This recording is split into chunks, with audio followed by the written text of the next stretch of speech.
विशाळगड येथील अतिक्रमण काढण्याबाबत आंदोलन करण्यासाठी आलेल्या आंदोलकांनी मौजे गजापूरमधील घरांचं व प्रार्थनास्थळाचं नुकसान केलं होतं।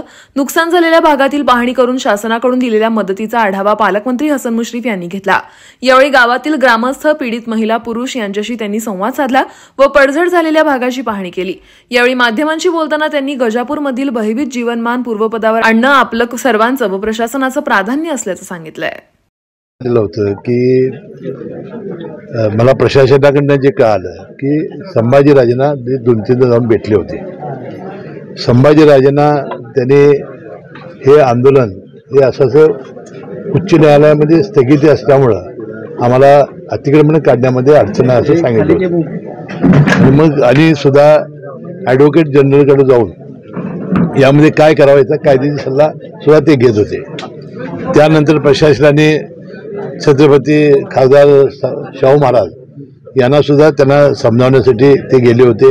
त्यांचाही तो फोन झाला होता आणि थोडं या पावसाळ्यापर्यंत जर थांबलं असतं तर मला वाटतं हे जे काल झालं हे घडलं नसतं। आता ह्याच्यामध्ये उच्च न्यायालयाने सांगितलं की पावसाळ्यापर्यंत करू नका। आता उच्च न्यायालय यांचं शासनाचं प्रशासन म्हणणं होतं की ज्याला स्थगिती नाही तेच आम्ही अतिक्रमण काढत होतो।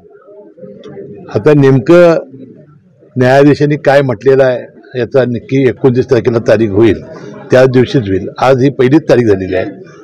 आता पहिलं काम आपलं सगळ्यांचं काय की पूर्वपदावर कशी परिस्थिती येईल आणि हे जे निर्दोष लोकांचे जे हल्ले झालेले आहेत त्या लोकांचं जीवन कसं सुस्थिर होईल, त्यांच्या मनातील भीती जी आहे ती भीती कशी दूर होईल आणि त्यांना आधार कसा देता येईल ही बघण्याची गरज आहे। मला वाटतं ते पहिलं काम आपण सर्वांनी मिळून करूया।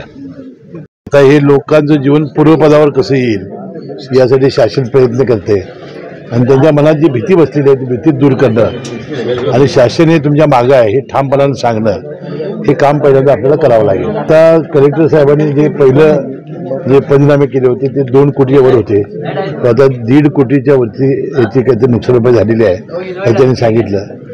मला वाटतं ही मदत लवकरात लवकर मिळवून देण्यासाठी कालच आमचे राज्याचे उपमुख्यमंत्री आमचे नेते अजितदादा पवार आले होते आणि ते जवळजवळ त्यांनी 3 तास सर्व अनेक घरांची सगळी पाहणी केलेली आहे आणि त्यांनी आश्वासन केलं की बा ही मदत लवकरात लवकर आम्ही तुम्हाला देऊ।